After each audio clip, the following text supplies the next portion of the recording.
We've all heard the stories, right? Those weird clown sightings that were all over the news a few years back. But what if you were one of the first people to experience it, alone, on a totally deserted road? Well, this is the story of someone who was. So this entire chilling account comes from a 14-year-old who, for obvious reasons, wanted to stay anonymous. And as you're about to find out, his reasons are completely justified.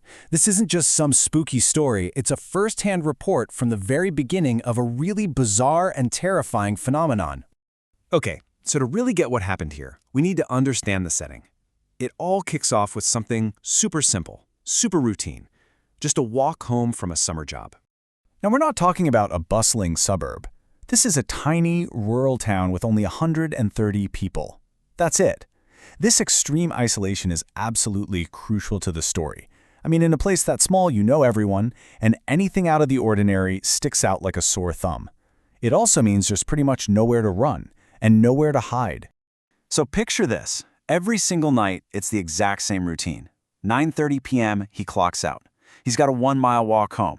And the road is just this thin little strip of pavement that cuts right through these dense woods and rolling hills. So dark, you literally can't see what's over the next rise. It's a 30-minute walk, and he usually has music on to pass the time. A perfect picture of boring, rural life. But on this night, something shatters that routine. And this is the first crack in reality for him. He's about halfway home when he hears a sound that just does not belong. A high-pitched, cackling laugh. He stops, pulls out his earbuds, but all he hears is crickets and frogs. Total silence. So he just brushes it off, thinks it was his imagination. He was dead wrong. All right, let's fast forward to the next day and see how this thing builds. Because hearing a weird sound at night is one thing, right? But finding physical evidence? Well, that changes everything. So on his walk to work in broad daylight, he's just kicking rocks, same as any other day. But then he spots something totally out of place. A small, bright object just lying there in the dirt on the side of the road. I mean, in a place where all you see is dirt, trees, and pavement, a bright red ball is a huge anomaly. What could it be? And more importantly, how in the world did it get here in the absolute middle of nowhere? So he picks it up, gives it a squeeze, and it squeaks. It's a clown nose, and suddenly that laugh from the night before just snaps right into focus. This isn't just a random piece of trash. It's a clue. He actually thinks it's kind of funny, even takes it to work for a few laughs, with absolutely no idea that it's really a warning. So that night, he starts his walk home again. But this time, he's forgotten his earbuds. He's walking in total, complete silence, with nothing but the sounds of the dark woods all around him. Way up the road, maybe 150 yards away, he sees a figure.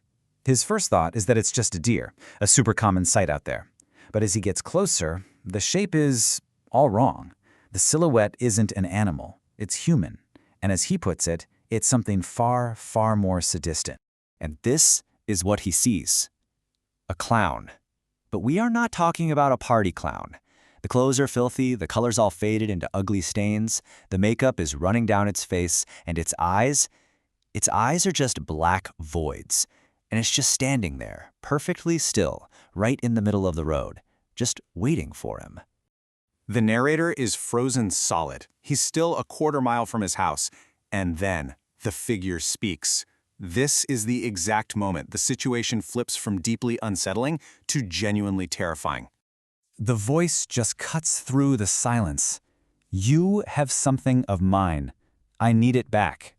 The narrator is completely confused, insisting he doesn't have anything that belongs to this person.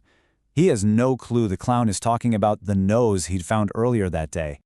And then comes this line, the moment a strange encounter becomes a direct physical threat. Well, if you don't have my nose, I'm gonna need yours. The implication is absolutely horrifying. This isn't a prank anymore. This is a predator. And that's it. There's no more talking, no more confusion. There is only one possible reaction left: run. He still has a quarter of a mile to go. In the dead of night, on a deserted road, being chased by that. Just think about that distance. It's an absolute eternity when you're running for your life. He just bolts, and he can hear the slap of bare feet on the pavement right behind him. He doesn't dare look back. His lungs are burning, but the footsteps just get louder and closer. The clown is right on his heels, and then headlights. A truck crests the hill, bathing the road in light. He waves his arms, totally panicked. The truck stops, and when he looks back, The clown is gone, just vanished into the trees. He's safe, but the encounter is far from over. The man in the truck calls the police, but the real horror lies in the questions that can never, ever be answered. You know, in the aftermath, the questions just hang there. There were no cars, no other houses. How did the clown even get out there? Why was it waiting specifically for him? Was it connected to the nose he found? The narrator wonders if this is part of something bigger, like a cult or some coordinated effort to terrify people. These are the questions that are probably going to haunt him forever. This story is just such a chilling reminder that sometimes the most terrifying things aren't ghosts or monsters, but the inexplicable actions of other people. It leaves you wondering, if something this bizarre can happen on a lonely road in South Carolina, what other horrors are hiding just out of sight, deep in the woods?